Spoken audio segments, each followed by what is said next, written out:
The morning mist hung thick over Lake Rotorua as Prince Harry stepped out of his accommodation, breathing in the sulfur-scented air that made this New Zealand town famous. It was day 3 of his unofficial visit to the country, a personal trip he had planned to reconnect with the places that held special meaning from his military service and previous royal duties. The autumn sun struggled to break through the clouds, casting an otherworldly glow over the geothermal wonderland that surrounded him. Harry had chosen to stay in a modest lakeside lodge rather than the luxury hotels his security team had initially suggested. He wanted this trip to be different, more authentic, away from the rigid protocols that had defined so much of his life. His protection officers maintained a respectful distance, understanding his need for normalcy while ensuring his safety remained their priority. The streets of Rotorua were beginning to stir with morning activity. Local Maori guides prepared for the day's cultural tours. Shop owners unlocked their doors, and the aroma of fresh coffee began to compete with the natural sulfur smell that visitors either loved or struggled to tolerate. Harry had grown fond of this unique scent during his previous visits to New Zealand, finding it oddly comforting and grounding. As he walked along the lakefront path, Harry noticed families beginning to gather for what appeared to be a community event in the government gardens. Children's laughter mixed with the gentle lapping of waves against the shore, creating a soundtrack of pure joy that made him smile. It reminded him of his own childhood moments of freedom, those precious times when royal duties seemed far away and he could simply be a boy exploring the world. The Rotorua Museum stood majestically against the morning sky, its Tudor-style architecture a fascinating contrast to the wild, volcanic landscape surrounding it. Harry paused to admire the building, remembering his grandmother's stories about royal visits to New Zealand and how the country had always held a special place in the Commonwealth family. A group of elderly Maori women walked past, their traditional korowai, cloaks flowing gracefully as they headed toward the gathering crowds. One of them caught sight of Harry and offered a warm smile and a gentle nod, which he returned with genuine respect. These moments of human connection, unfiltered by ceremony or expectation, were what he treasured most about his travels. The morning air carried the excited chatter of families preparing for what locals had told him was an annual cultural celebration. Children ran between their parents, some carrying small New Zealand flags, others clutching handmade crafts they had obviously spent time creating. The sense of community was palpable, reminding Harry of village fetes in England, though with the unique cultural richness that made New Zealand so special. Harry's phone buzzed with messages from his team back in California, but he chose to ignore them for now. This morning belonged to him, to this moment of peace beside the lake where steam rose from hidden thermal features and created an almost magical atmosphere. He had learned the hard way that these moments of tranquility were precious and should not be interrupted by the constant demands of his public life. As he continued his walk, Harry observed the careful balance between preserving Maori culture and embracing modernity that characterized Rotorua. Traditional meeting houses stood alongside contemporary cafes, and the respect for indigenous heritage was evident in everything from street signs to public art. This harmonious blend always impressed him and reminded him of the importance of honoring history while moving forward. The path led him toward the main town center, where early morning joggers shared the space with dog walkers and families heading to the community event. Harry appreciated the relaxed pace of life here, so different from the intensity of major cities. People seemed to have time for each other, for conversations with neighbors, for stopping to appreciate the natural beauty that surrounded them. Steam rose from manholes and garden features throughout the town, constant reminders of the powerful geothermal forces beneath their feet. Harry had always been fascinated by this aspect of Rotorua, the way the earth seemed alive and breathing, creating its own weather patterns and supporting unique ecosystems that existed nowhere else on the planet. As he approached the government gardens, the sounds of preparation grew louder. Volunteers were setting up traditional Maori displays, children's activity stations, and food stalls that promised to showcase the best of local cuisine. The atmosphere was festive yet respectful, celebrating culture and community in equal measure. Harry felt drawn to join the gathering, sensing that something meaningful was about to unfold on this seemingly ordinary morning in Rotorua. The government gardens buzzed with activity as Harry approached the cultural celebration. Families had spread picnic blankets across the grass, and children darted between traditional Maori performance areas and modern playground equipment. The scent of hangi cooking underground mixed with fresh coffee from vendor stalls, creating an intoxicating blend that spoke to both ancient traditions and contemporary New Zealand life. Harry maintained his distance from the main crowd, preferring to observe rather than become the center of attention. His security detail had taken positions around the perimeter, blending seamlessly with festival volunteers and local police who were managing traffic flow. The prince appreciated their professionalism in allowing him to experience the event as naturally as possible. A traditional Pauhairi welcoming ceremony was beginning near the museum steps, with local iwi members preparing to honor distinguished guests and community leaders. Harry watched with deep respect as elderly Kamachua took their positions, their mana evident in every graceful movement. He had participated in similar ceremonies during official visits, but observing as a private citizen offered a different, more intimate perspective on these sacred traditions. Young Maori performers practiced their haka nearby, their powerful movements and rhythmic chanting commanding attention from growing crowds. Harry noticed how the children watched in awe, some attempting to mirror the actions, while others simply absorbed the cultural richness unfolding before them.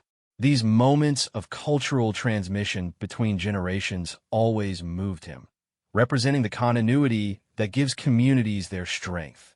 The morning sun finally broke through the clouds, illuminating the lake's surface and causing steam from nearby thermal features to shimmer like ethereal curtains. Photography enthusiasts captured the magical interplay of light and mist while families simply enjoyed the natural beauty that made Rotorua such a special place to live and visit. Harry decided to purchase a coffee from a local vendor, a young woman whose smile radiated genuine warmth rather than recognition-based excitement. Their brief conversation about the weather and the festival reminded him why he valued these authentic human connections so deeply.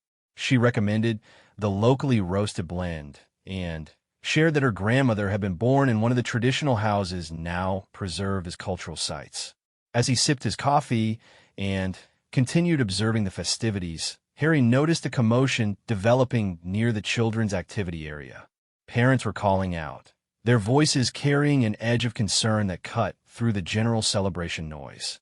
Several adults had stopped their conversations and were looking around anxiously, clearly searching for something or someone important. The anxiety seemed to be spreading, with more people joining what appeared to be an impromptu search effort. Harry moved closer, his protective instincts activated by the obvious distress of the community members. His security team noticed his movement and subtly adjusted their positions, maintaining their professional vigilance while allowing him the freedom to respond to whatever situation was developing. A woman near the performance area was speaking rapidly to festival organizers, gesturing toward different sections of the gardens while tears began forming in her eyes.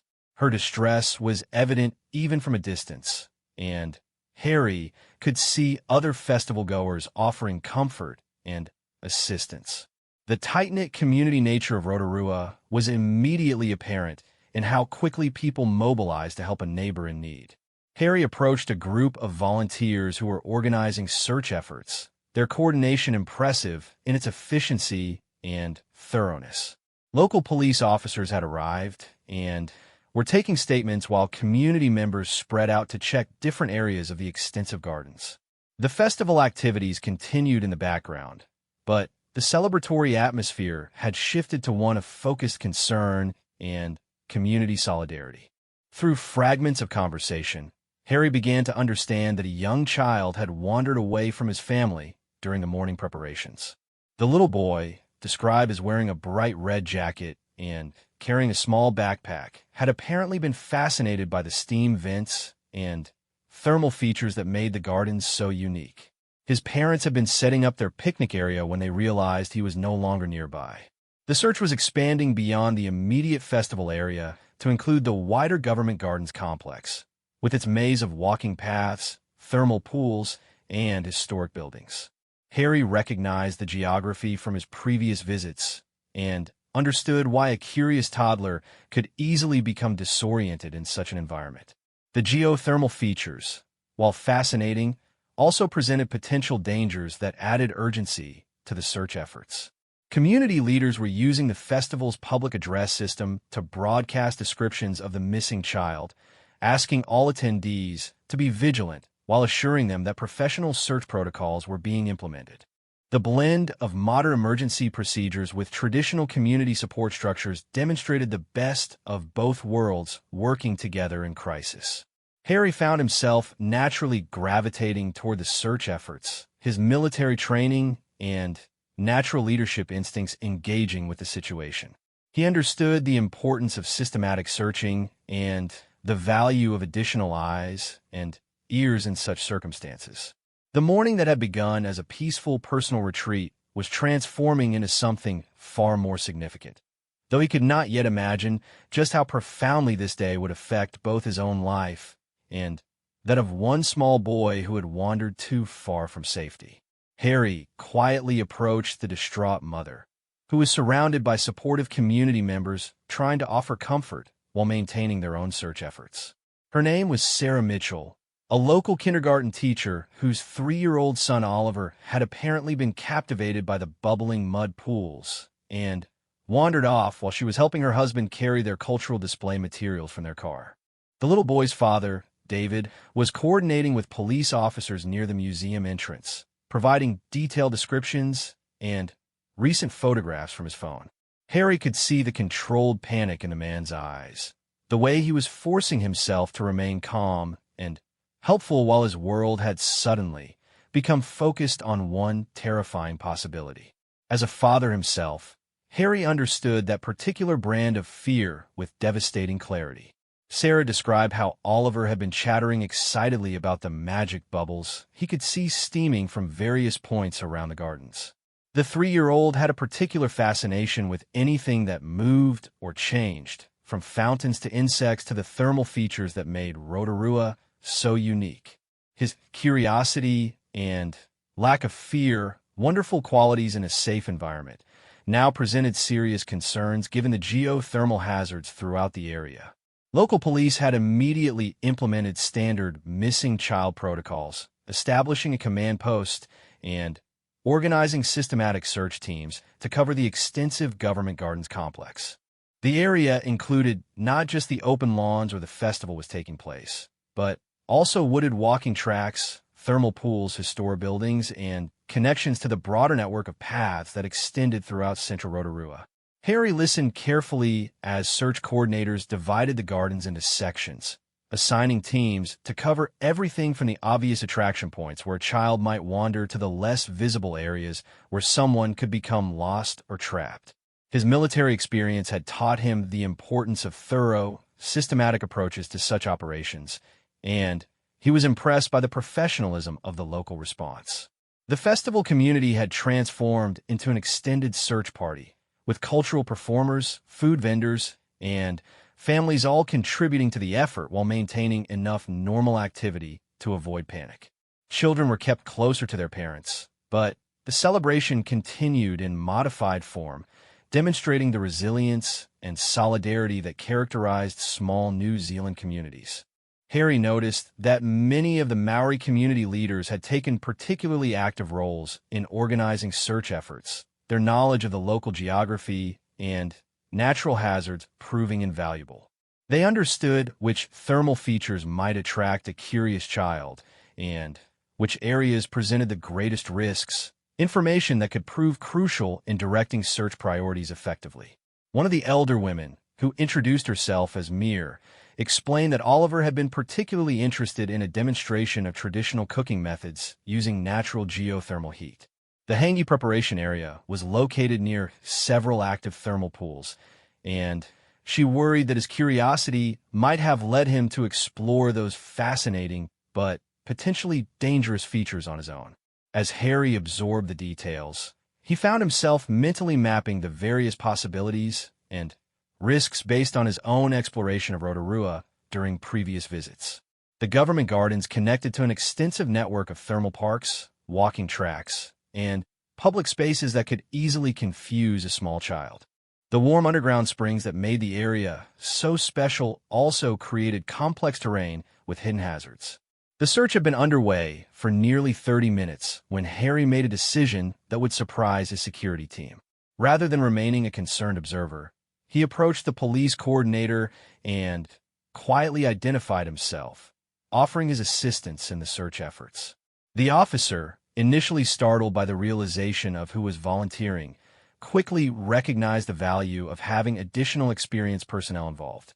Harry's offer was accepted with gratitude, and he was assigned to search a section of the gardens that extended toward Lake Rotorua, an area with several interconnected paths and thermal features that might appeal to an adventurous toddler.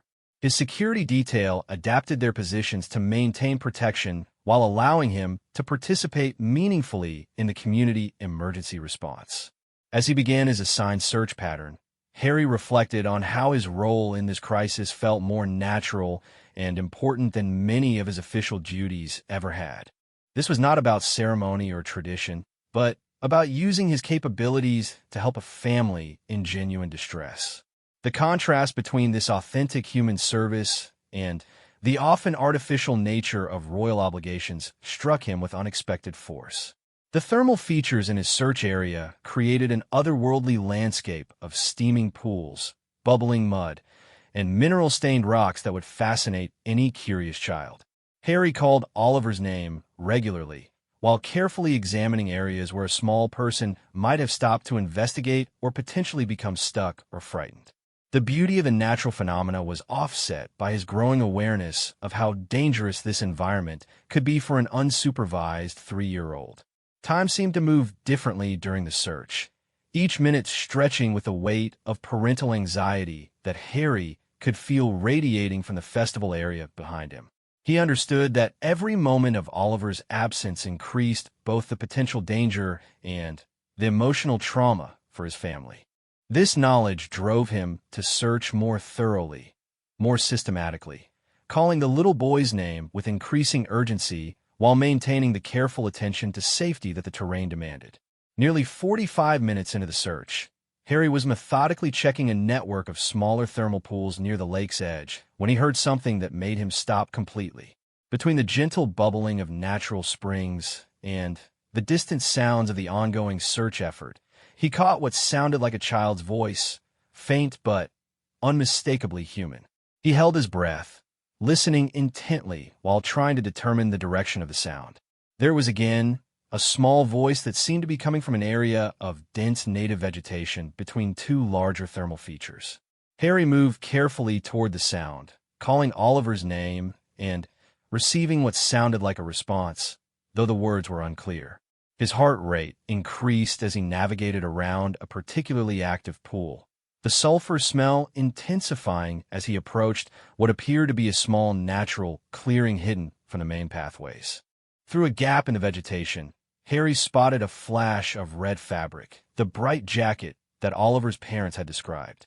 The little boy was sitting on a fallen log beside a small, relatively cool thermal pool, apparently unharmed but clearly confused about his surroundings. He was talking to himself in the way that 3-year-olds do, describing what he saw to an imaginary companion while occasionally throwing small pebbles into the warm water. Harry approached slowly, not wanting to frighten the child by appearing suddenly from the undergrowth.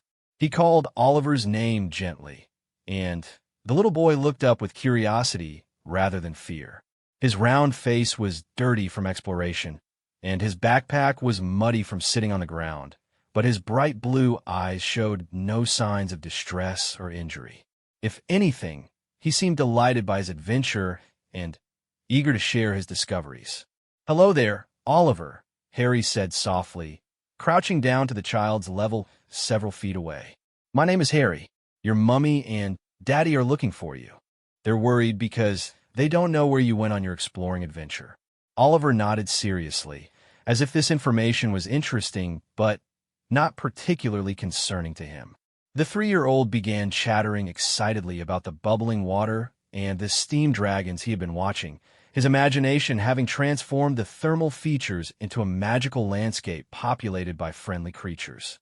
Harry listened patiently, recognizing that building trust and keeping Oliver calm was essential before attempting to guide him back to his parents. Oliver explained that he had been following a steam trail that led him away from the big party and into this secret place where the dragons lived. He had discovered several thermal pools of different sizes and temperatures, each one more fascinating than the last.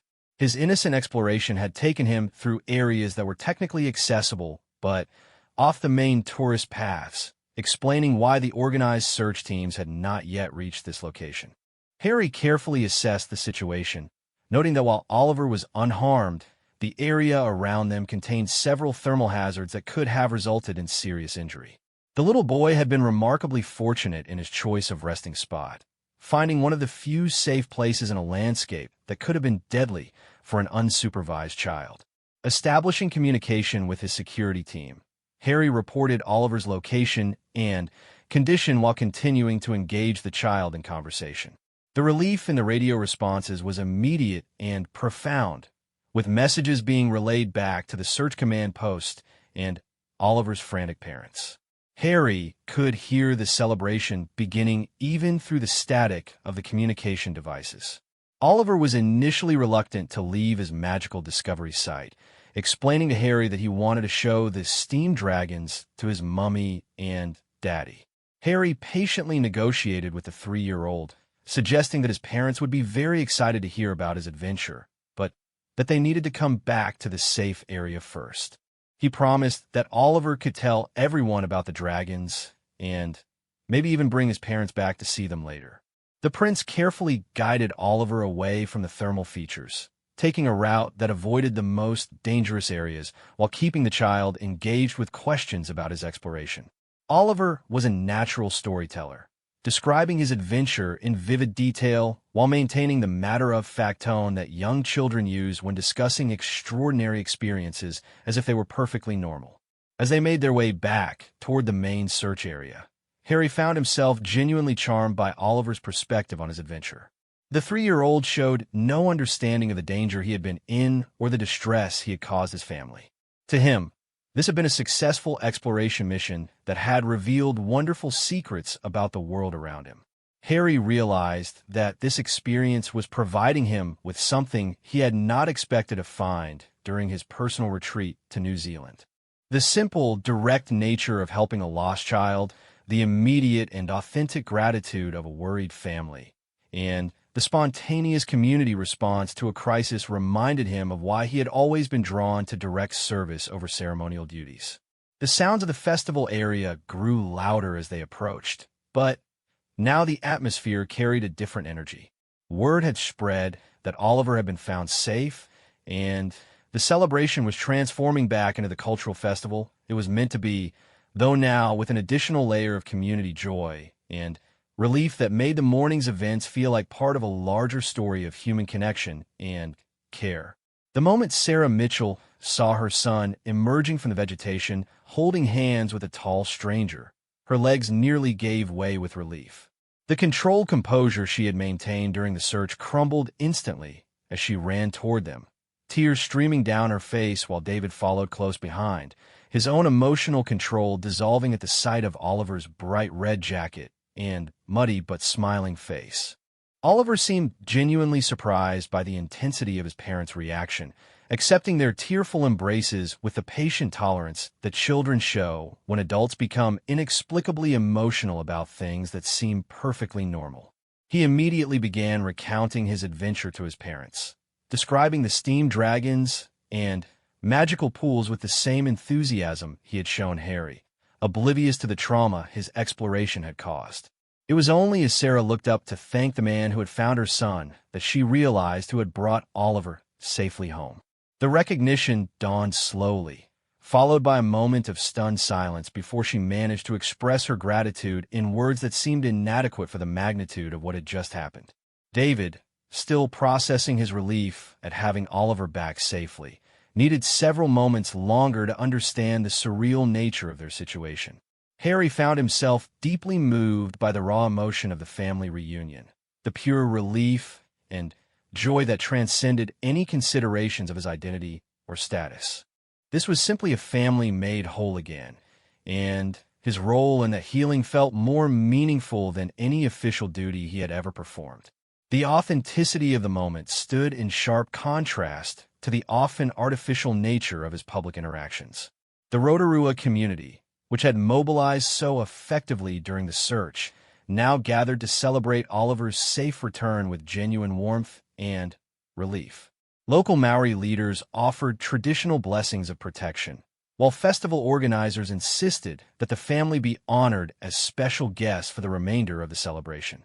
The spirit of collective care and shared joy demonstrated everything Harry admired about New Zealand communities. Oliver, meanwhile, had become fascinated by Harry himself, particularly intrigued by the fact that this new friend seemed to generate as much excitement among the adults as the steam dragons had generated for him.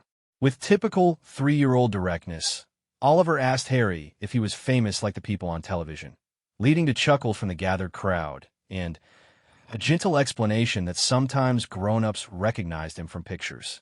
Sarah and David found themselves in the extraordinary position of trying to thank a member of the British royal family for saving their son, a scenario so surreal that they struggled to find appropriate words. Harry, recognizing their discomfort, gently deflected their formal gratitude while ensuring they understood how grateful he was to have been able to help. The experience had given him something precious as well. The festival organizers, with characteristic New Zealand practicality, simply incorporated the morning's events into the day's celebration. Oliver was invited to be part of the traditional welcome ceremony, where his adventure was acknowledged as a reminder of the importance of community vigilance and care. His innocent exploration had become a teaching moment about both curiosity and safety. Local media, who had arrived to cover the cultural festival, found themselves with a much bigger story than they had anticipated.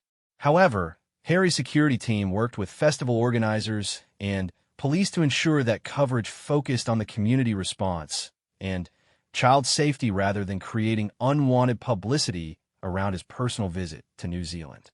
As the formal activities resumed, Harry spent time speaking with various community leaders about the search effort, impressed by the efficiency and care with which everyone had responded to the crisis.